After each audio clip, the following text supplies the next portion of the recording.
Mayong gabi o good evening sa to mga televiewers. So welcome no sa to ang show Partners in Law, a Cebu Lady Lawyers Association program with the Integrated Bar of the Philippines Cebu City Chapter. So with me tonight is a very good friend, Attorney Rosendo Emilio Hernandez III, former president of YLAC, Young Lawyers Association of Cebu Incorporated. May gabi, Jim. May gabi, Mark. Attorney Mark. Ako sang kauban diri karon sa ko ang usa ka kilid si Attorney Steve Dicdican, the General Manager of the Mactan Cebu International Airport. Mayong gabi, sir. Mayong gabi. Nag-surge ko niya kaya ako ni siyang maestro sa una. Actually, maestro na mo ni Attorney Jimbo sa muang law school days. Bata pa na maestro pero taas na o gagi. Maayosad nga itong mga estudyante mo o karon ng interview sa kuha. Bali na. Komportable na, sir, no? Bali na ang situation. Okay, sir, di na kita pasikot-sikot, no? Pero, sir, mangutana minimo, sir, no? How long have you been connected na, sir, with the Mactan Cebu International Airport Authority or MCIAA? Hapit na kong celebrate sa akong second year anniversary sa MCIAA. In a few days, I took my oath December 12, 2016, but I officially assumed the position December 19. So, todo nagipudi ka na diya, sir. Karon, sir, pwede na to tagaan o gamay nga clarifications, no? Ang ato ang mga televiewers. Doon naman ko yung mga storya mo madunggan na ang MCIAA ko, no, is na privatized. So, pwede ba na to matagaan ni gamay o clarification lang? Kung unsa man ni ang aspect ang na-privatize, kung naamang galing, kung unsa man nga aspect ang nabilin sa pagka-government niya. So, sayop na na-privatize ang MCIAA. It has never been privatized. It's under a PPP program. It's a public-private partnership. Mahuga po na siya sa BOT law na to. So, ang kanang PPP, you see that not just in the Philippines but in other countries. Yung so good yun became a common practice sa Singapore. You would think ng Changi Airport is a Singapore government operation, but it's not. It's private din na siya, sir? It's a partnership. Partnership. It's a partnership with the private sector. So you can see in Changi na yung mga different nga private entities working there.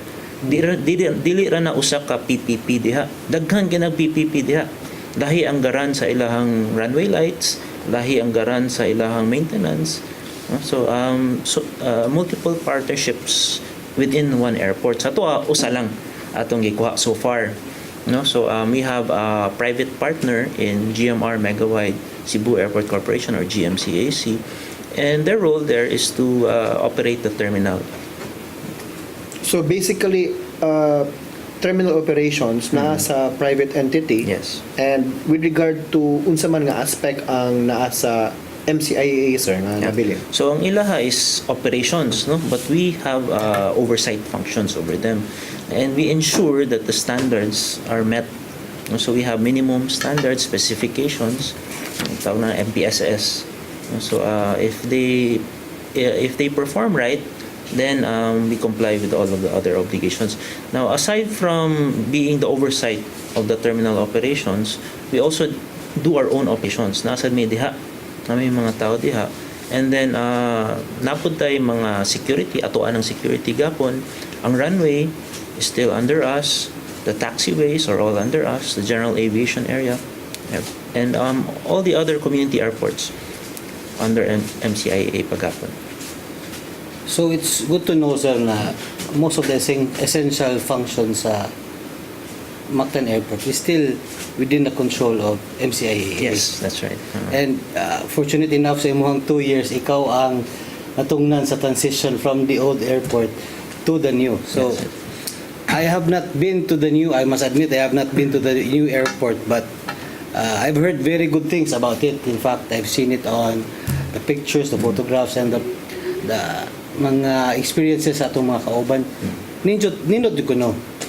It's a great leap from the old airport. Now, aside from that, sir, what else I'm sure na it's not yet 100% transitioning. Na unsa pa man ang atong hinay-hinay na ipaabot, especially with the Christmas season coming. So ang kanang ato ang project dili raman na nga mag build one time.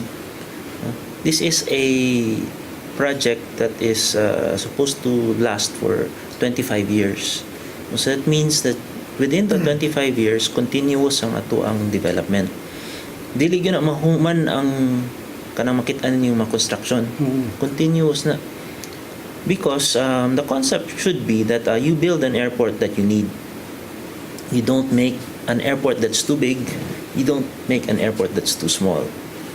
So what we need now is this size of airport, and when the need in the future arises, we have to increase that. We will also so the airport that you see right now, it's modular in design.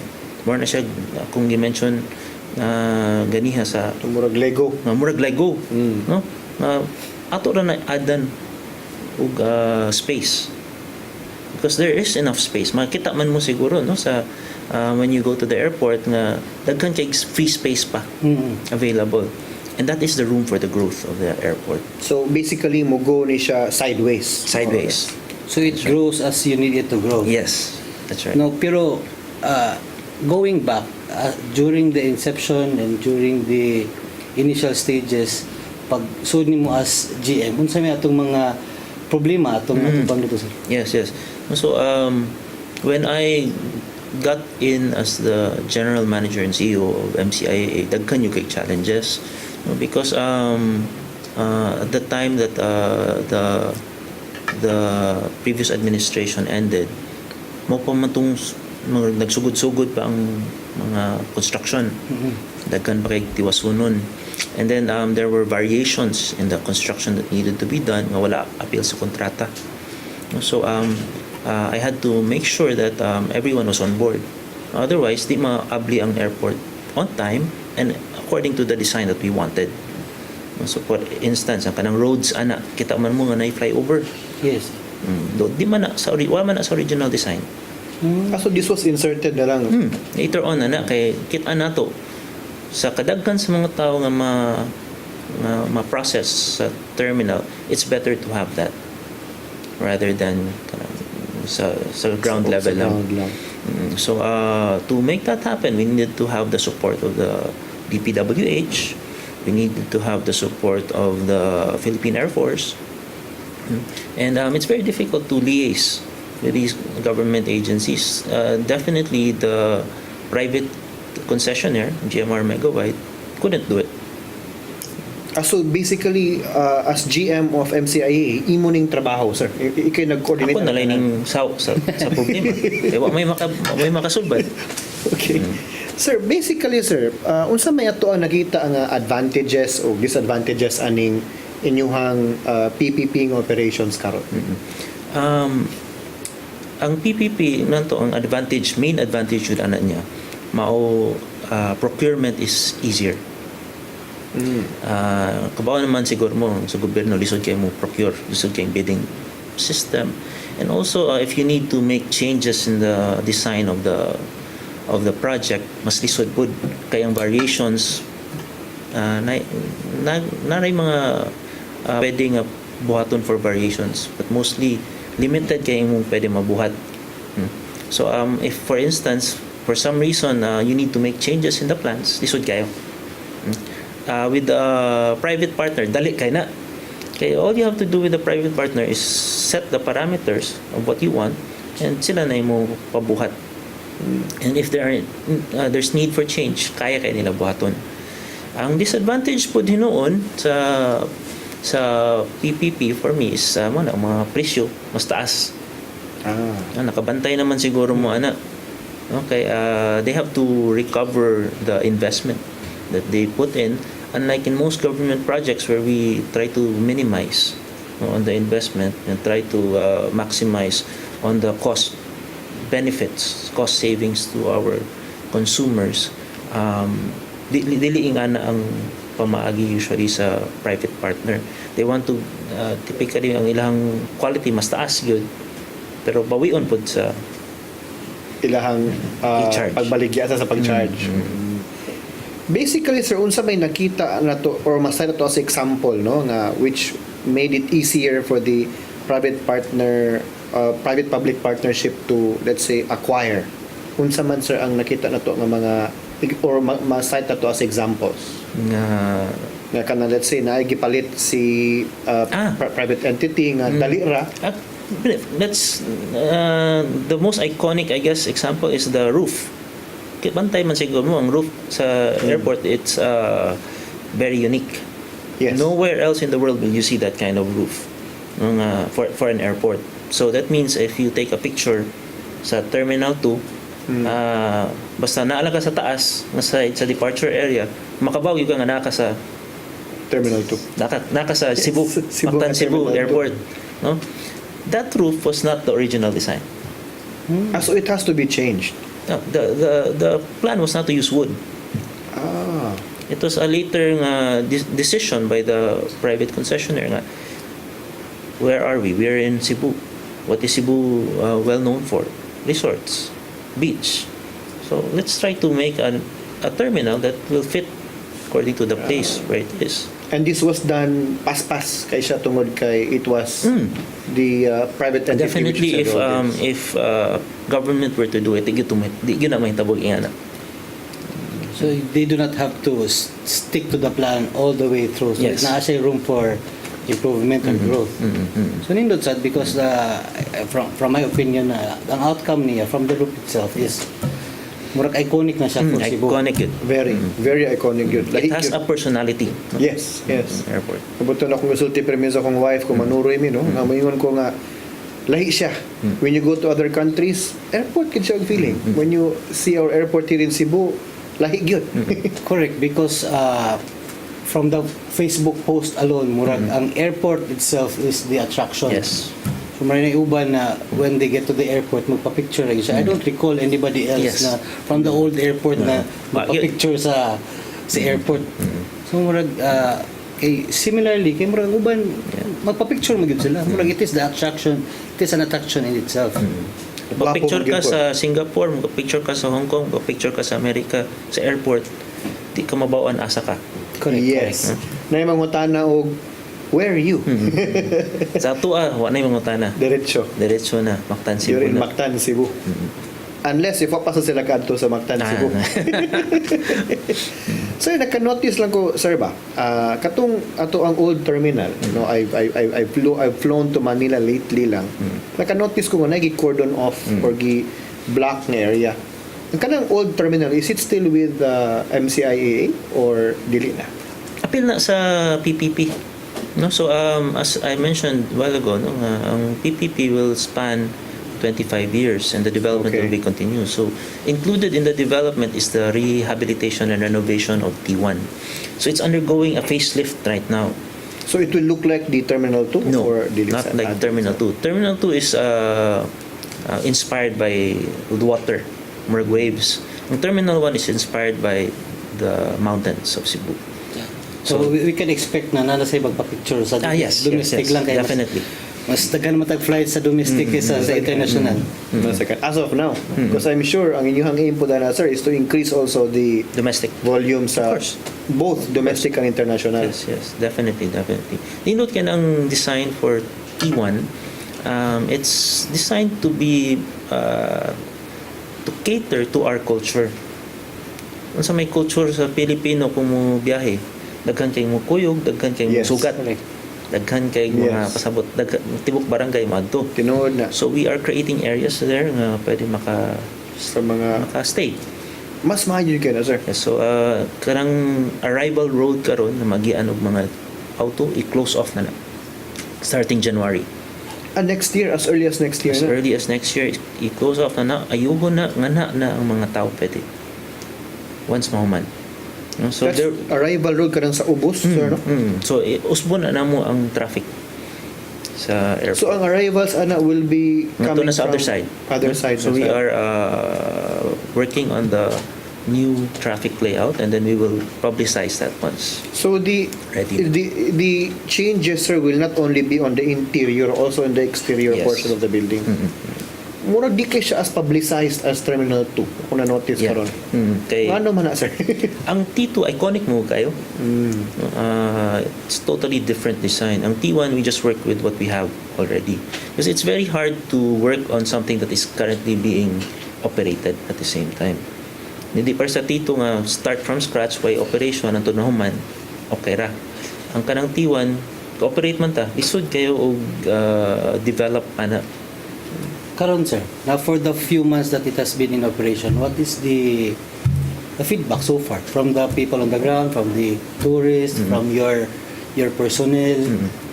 So Before that, sir, no, kuposa ta for a break kadali. Di na to ng storya na ibalik na to. okay. So, okay.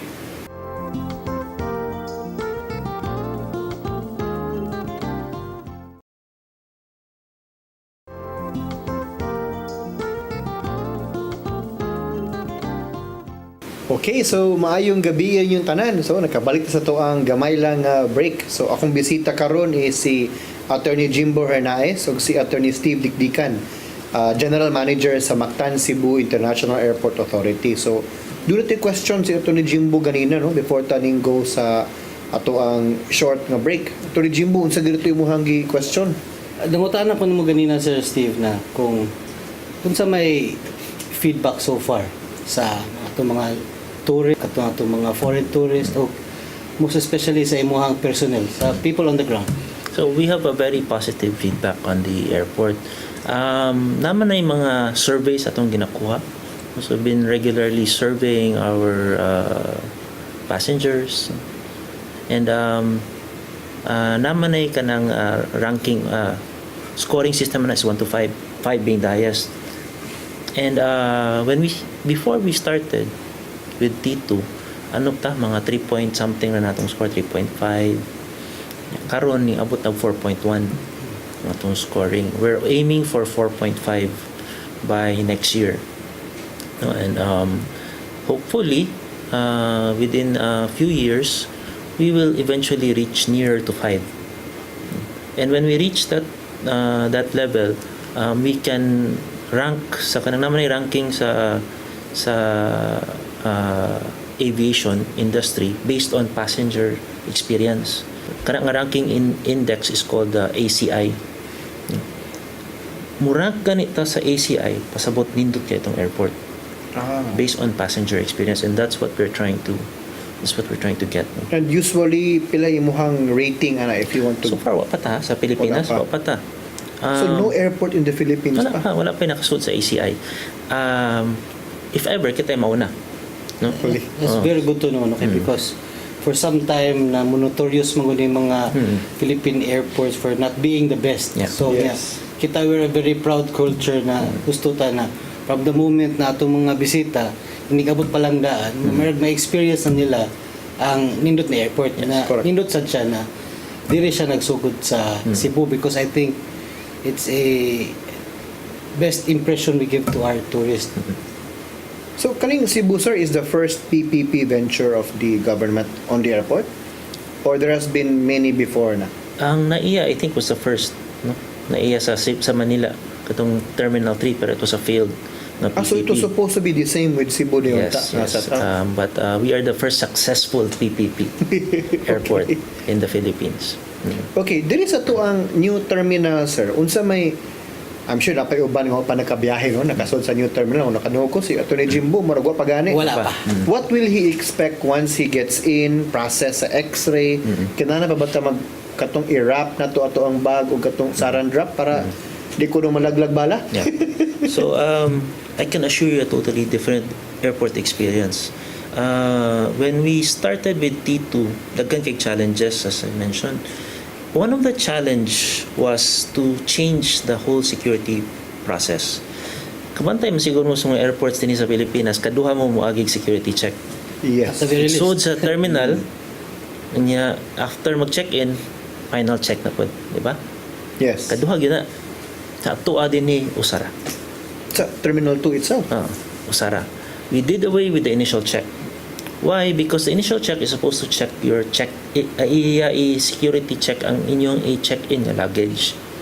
So what we did was to do the security check back of the house. So there is an X-ray sa Yes, likod. pero nasa likod. It's all inline. Natay gihimo nga system na ang computer na mo check nasa tay mga tao nga to na several levels So of checking. similar na siya to other international Yes. airports. No, so di na ta maglinya nga nasa gawas. Di na ta maparanoid ang Oh, mga di ta. tao mga musulit Oo. to. So mo nang una no. Nya exult pag yun nyo after your check-in for your final check. Ang normal nga X-ray nato din is medyo mano-mano gamay no isud ninyo sa usa ka kariton ng inyong mga gamit na inyo duol nga to sa machine. Once moabot sa conveyor belt nga pa na mo pass through sa X-ray. Ang atong bag-ong X-ray machine din is fully automated. Which means that you just have to put your things into the box, push it, and it will go all the way to the end. So, we need Now, to say, ato na sa pikas. walay muhikap sa inyong gamit. So, ayaw mo kahadlok anang laglag bala din Walay muhikap. The whole process for your check-in bags and for the bags that you will bring with you to the airplane, tanan ana wala gyud human intervention. Kung nagani makitaan for instance sa X-ray machine, it will be diverted. So na siya lain nga lane nga na i-check ang imong bags, and then naay murag code. So you can see, compare the image that was taken the X-ray and the bag, and that's the only time nga pwede ablihon ang bag.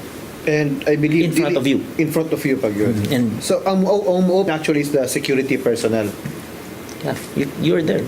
So, in your presence. It's good to know, no, because it will not be as stressful as it is yes. before. So at least kita local tourists or foreign tourists na the vacation should start from the airport Yes, na. yes. Di na kay dito pa ta sa aeroplano mahuwasan. Yeah. Pero at least once you go inside the airport, relax na. Yeah, we are cognizant of the challenge of airports, because an airport is really a stressful environment, and we want to remove the levels of stress that the passengers feel as they travel. Kasi in other airports like in Manila, no, naka-notice ko, usahay ang linya sa gawas palang daan, taas kayo. Just to have your checked-in luggage X-rayed. Kung nagsulod di mo, kayahin naman sila noon. Muli ako na-notice pa sa other airports po. Also, sir, atong gistorya katumantong largata. What about ang pabalik? Unsay ma-experience ato ang mga travelers na pan-arriving in Terminal 2 nga different from the other airports? So the immigration areas nag-improve na sad ta, no? Nya ang natay e-gates na karon, anti-electronic gates for immigration. So for now it's only limited to locals. So Filipino citizens coming back can pass through these e-gates. So automated ng pag-check sa inyong passport. Yan, nalay sticker nga inyo i-stick on the passport at the end of the process. It's very fast and convenient. And then sa customs area, nindot sa katong mga baggage carousels, tagas, and there are trolleys lined up already, ready for your use. Dili As di na kwaon. di na mo moadtog sa ka lugar para mo kuha trolley na tanan diha. Libre ni mga trolleys, sir. Of course. No? Libre ka. Paggamit na ng trolleys. Kanya ang customs, instead of the X-ray being on front of the house, napod sa back of the house na natanan. So, pre-check na nadaan ng inyong mga baggages para di na nga to sa unahan pa i-check. So, what will be opened by the customs officer? At the end is kung na-pre-check na nila. Nila na Na-pre-check na nag-identify unsay mga bags na. And they have the way of identifying this na may bags X-ray. already. Na may X-ray sa likod. Karon sir, it's no question that it's a very pretty airport. Now, aside from that, can you discuss about the economics so far from the few months that it is in operation? Now, is there an increase in flights or the tourists that we are receiving sa Cebu? Yes, definitely. The reason why we made this T2 is pataas man gid ang ato ang mga flights o atong mga passengers. No, it has been congested for a very long time. Atong T1 man gud was made for only 4.5 million passengers per annum. And at the time to start the concession, lapas na kayo, ana. For the past few years, we've been increasing at a rate of around 13% per annum. Just to give you a perspective, before T2 opened, we did 10 million Wow. passengers per annum. For a 4.5 million capacity airport. Yes. So Wow. to accommodate that that many people, we had to remove offices from the terminal. Ang MCIAA ning biya, ang balhin may office. Kaya aron ng ang kanang mga offices magamit para sa mga pasahero. So now we have T2. The capacity now is around mga more than 12 million So passengers. it's designed for 12 million passenger terminals For now. for now. As I mentioned, ano na siya kanang It is designed for growth. yes, yes. For growth. So kung moabot na tag mga near 12 million, this year moabot man tag 11 million. When it reaches 12 million, mo Sprout to sa the next sprout na development. pata. Oo. The next Excited ko mo development. tanawa na. Pag makalarga yung kugahatan, para lang kasod ko dito. Yes. Yung laking growth, but this wasn't done just by us. No? Ang DOT, grabe kayo og promotion sa Cebu o sa atong airport. Ang DOT goes to several aviation forums and conventions para lang yun i-market. Okay, that's where Cebu you in particular, sir. that's where you create routes. The airport in particular. Yeah. They market nga ang mga airlines mo anhi din eh. So they they ask people to come here, then ilibre na nila, i-tour na nila sa Cebu. Pero in the technical aspects, sir, kita as the tourists or the passengers, dito naman to sa Sol. Pero what about the airlines? About the increase po ng ilahang capacity dito to receive the airplanes or the larger airplanes from these airlines, the foreign airlines? Kanang one of the questions that was asked a while ago was kanang muadto ba tag mga dagko Yes. ng mga airplanes. Yes. Ang short answer I guess is yes. If natay mga routes nga magkadagkong eroplano. In fact, ang Emirates bago running approach na ako nga magdados lag I think A380 kanang double decker Wow. nga airplane din which is wa pa na sa Pinas, no? As far as I know, pagida nakaland na regular route. So it will be a regular nga flight na din Because I understand they're operating Next year. katong 777 siguro karon. So you can imagine these flights generating a lot of passengers, but we must also be cognizant of the kanang economics of airlines, because ang trend bang karon is kanang mga low cost carriers. Low cost carriers gagmay na ilang malano, and they even made an airplane that's suited for a small airplane that's suited for long travel, because it's economically efficient sometimes to have small planes and travel longer routes. Mura kanang ano ba lean and mean mo operation. So we knowing that low cost carriers are fast growing industry within the aviation sector, ato ginasad gina promote ang mga low cost carriers. Income wise sa airport, sir, what would the airport prefer? The airlines will use smaller jets than frequency ang atong gigukod, or you would rather use the bigger jets na asa man mas maayo sa airport? Definitely ang bigger jets good, no, for the airport, because we charge based on the number of passengers. So kay mo ng passenger service charge na to. So every passenger who dips from Mactan Cebu National Airport, they pay a passenger service charge. So this is different from the terminal fee that That's they're it. paying. That's the terminal that's the fee. one. Ang official lang ng is the PSC, passenger service Okay. charge. And then we also have landing and takeoff fees. So the landing and takeoff fees based on the category of the airplane, how big it is, how heavy it is. So magkadako ang jet, in short, Magkadako magkadako sa dang fees. Itong fees. Yeah. kami, our questions are mostly about the terminal kay pasahero naman ni. Pero of course, imong i-discuss the room for growth over the terminal. This would include the room for growth for the runways also. Yes, definitely. Because the larger the aircraft, I assume, they would need longer the runway. The length of the runway is okay. It's So more for of- the existing runway is okay it's already. okay. It's okay. The existing runway is okay. But I guess the concern would be usara atong runway. Yes. And you can Yes. already surmise na kung risk analysis ni mo ning pinakadako nga risk usara ka runway. Kung naimhitabo gani musarado gid Ang airport. operations. And that's what we have to address. That's why we need more runways. Okay, so let's pause for a short commercial break, and then we'll get back. We'll get back in a few.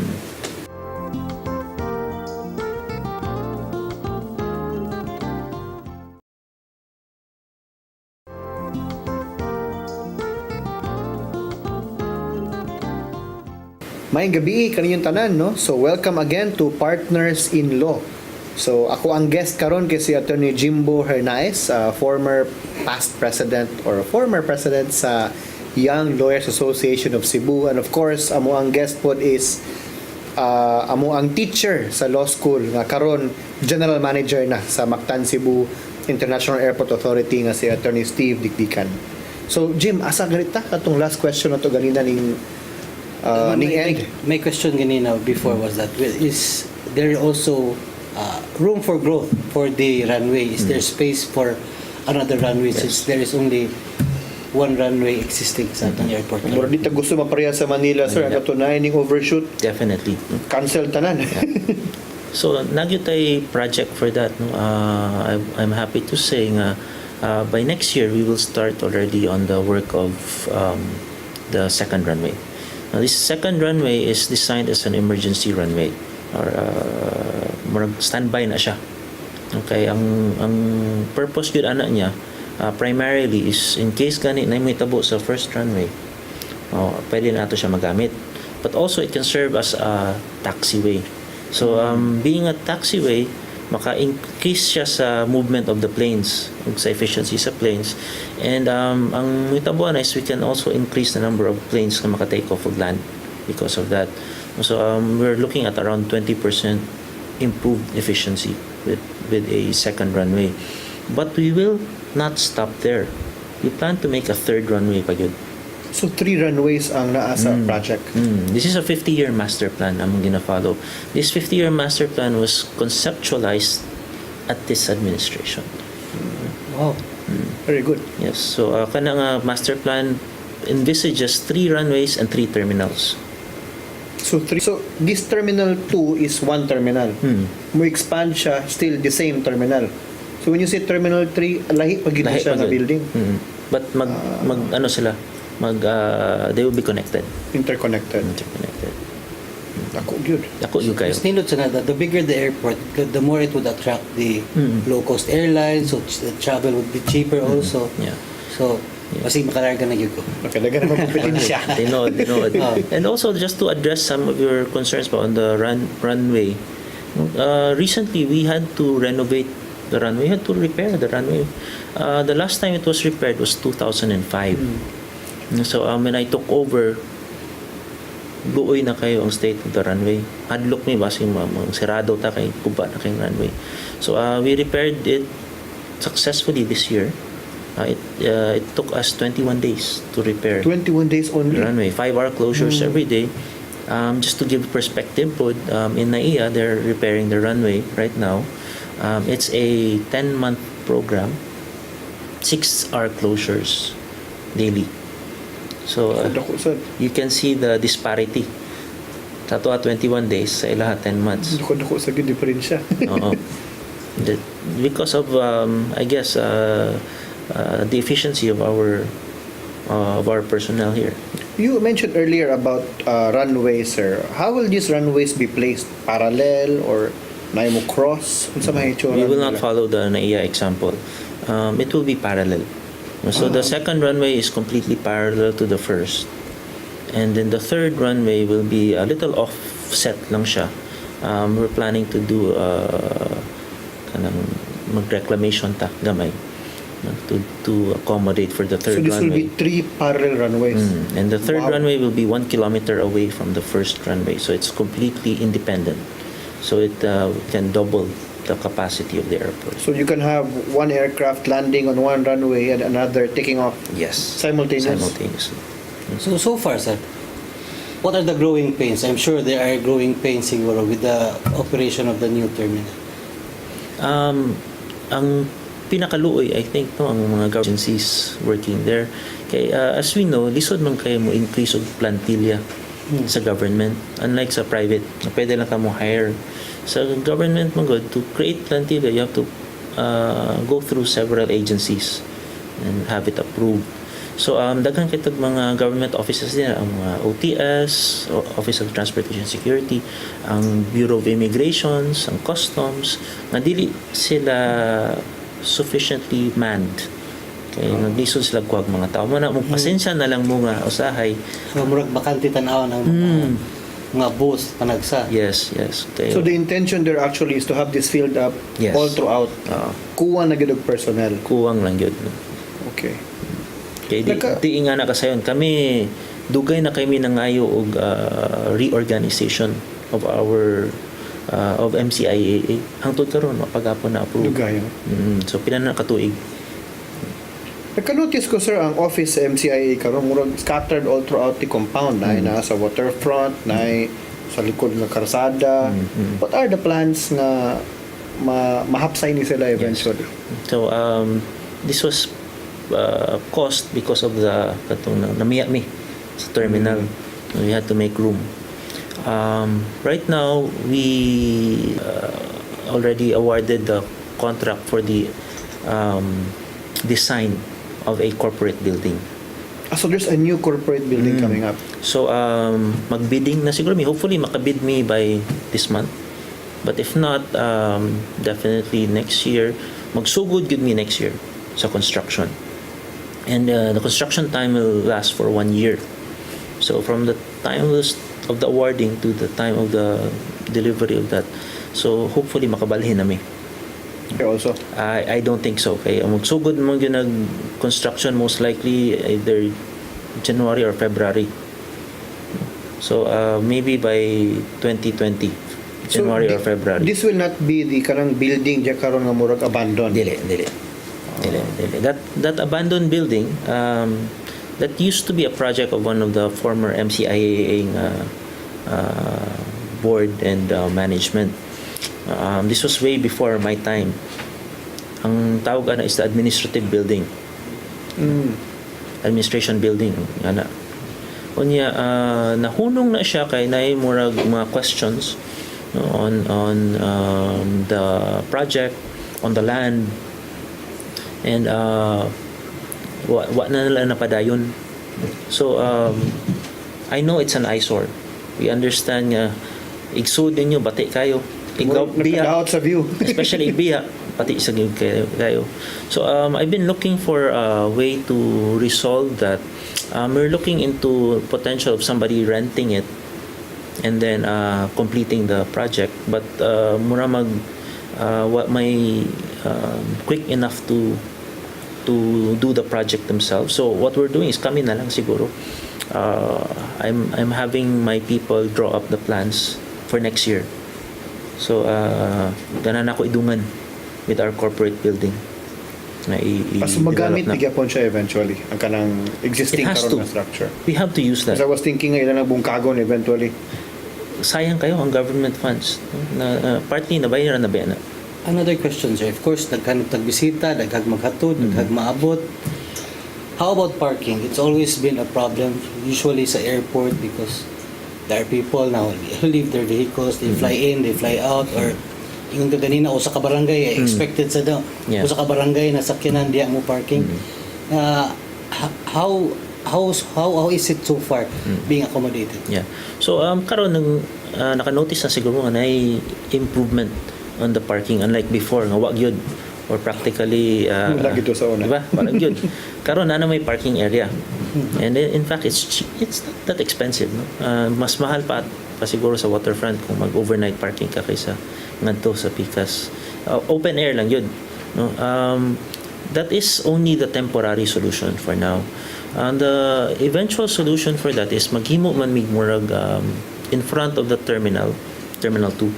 Maghimo nagmurag mall type structure o hotel structure. And in those structures na parking.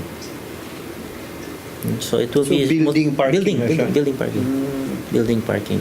Hindi siya kabis the airport would be the entire experience because for example ang ubang tao manglarga na ang airport murag part of their vacation na Yes. mga uban ma-excited mo atong airport, the food is good or they can still even if nana sila sa airport makasuroy-suroy pa sila or makapamalit pa. Di na mahadlok ma-delayed. Dili na madlok doon na lang ka ang uban gani tuyoon og sayo sa airport. That's right. Because it's going to be nice there. That's good news. Especially So sa we are looking at Cebuanos. this after the next pila ka years man, sir, more or less. Ang projected na construction time is mga 2 to 3 years. So it's happening really soon.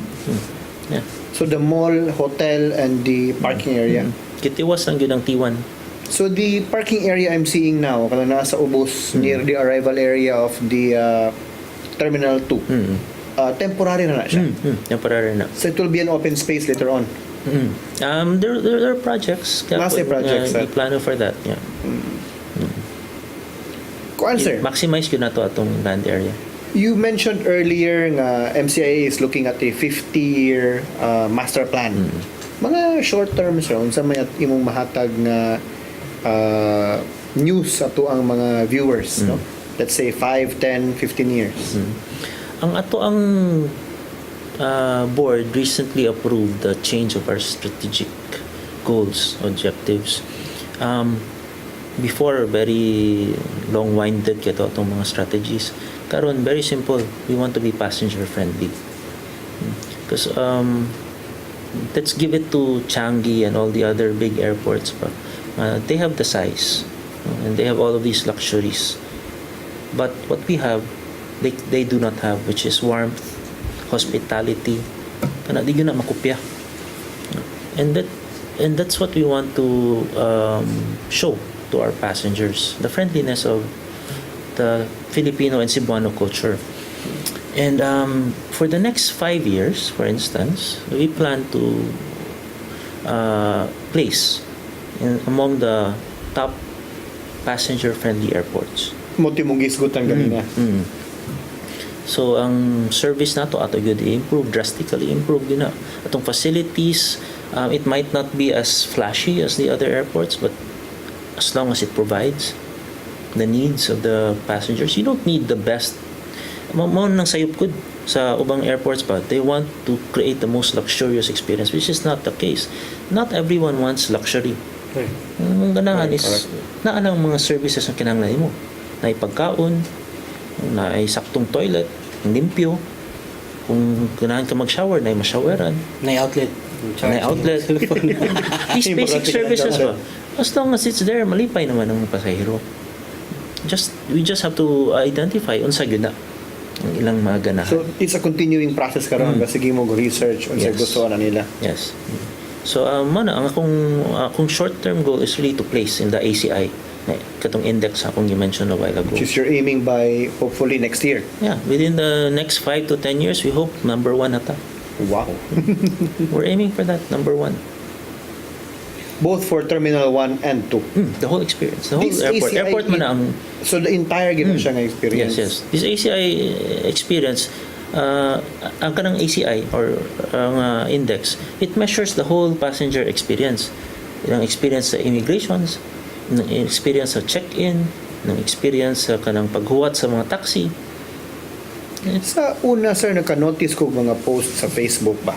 Kaning Facebook, wapo mo sugod po din nga news of kanang source of news ba? Nagreklamo sila, kuwang ko no ba nga signages, ang gwardya ko no doesn't know, asa sila dapat mo adto. How are these being addressed? Or okay na ba ni? Wala ni nga problema karon? So, nam gyud growing pains. Any new project, kung sugod, maglisod yun na sa sugod. Because you cannot totally identify all of the kanang mga needs sa mga tao o unsay ilang reaction to the structure.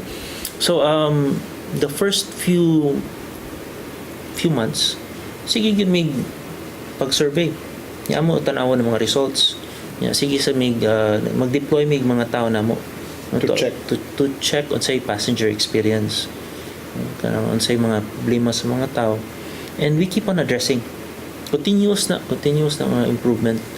We hold regular meetings to coordinate with all of the stakeholders, all of the people who operate within the airport. So di man gyud na ma-perfect sad. Ang aviation experience karon, it's evolving. We are finding new ways to do things. So as we evolve, we will also introduce these improvements that we get and that we learn.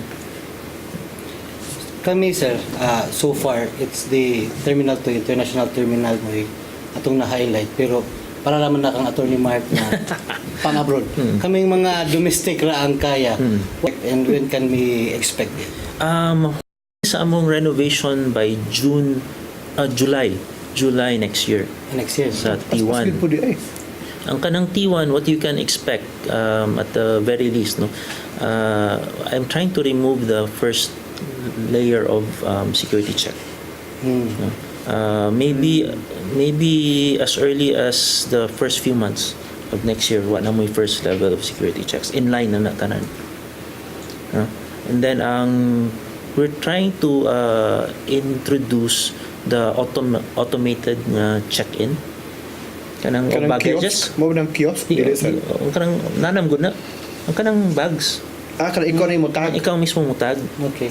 Okay. Yes. So Familiar ko. early part of next year also I think we will roll that out, no, for Pero the domestic.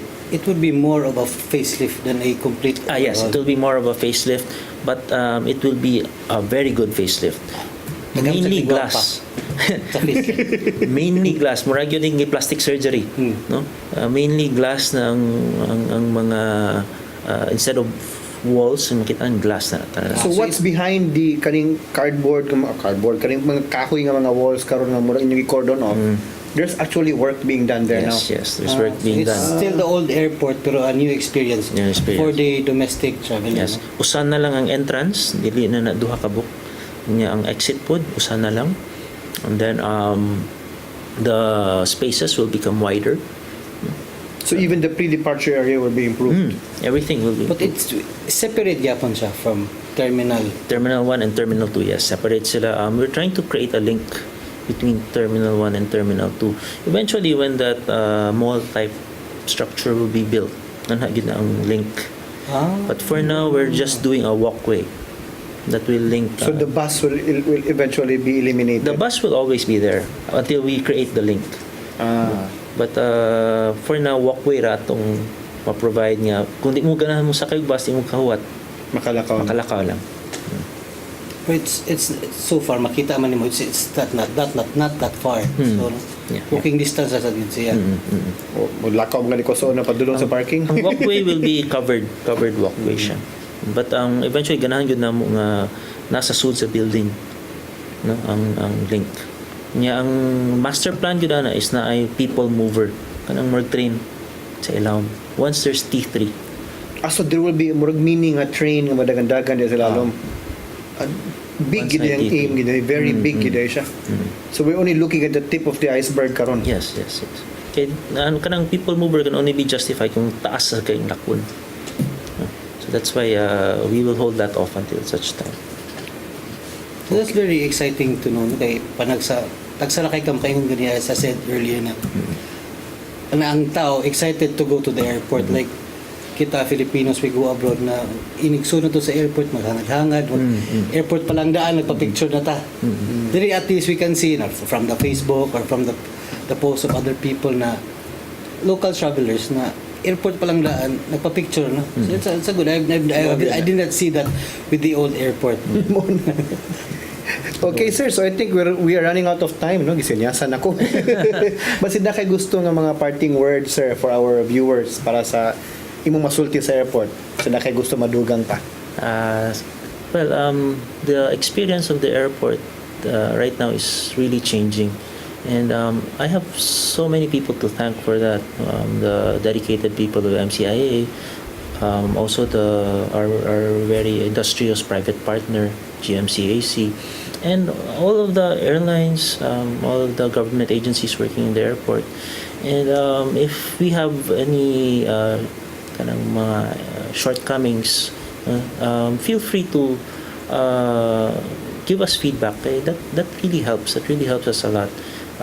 We are continuously trying to improve that experience that you will enjoy, and we want to be the top passenger-friendly airport in the world. Okay. So, thank you kayo, sir. Thank you, you, sir, sir. kayo. Thank you. Jim, may mong kuyugan dari karon. Thank you, sir. Thank you. So, sa itong mga televiewers, salamat sad kayo, no? So, this is Partners in Law. Maayong gabi sa inyong tanan.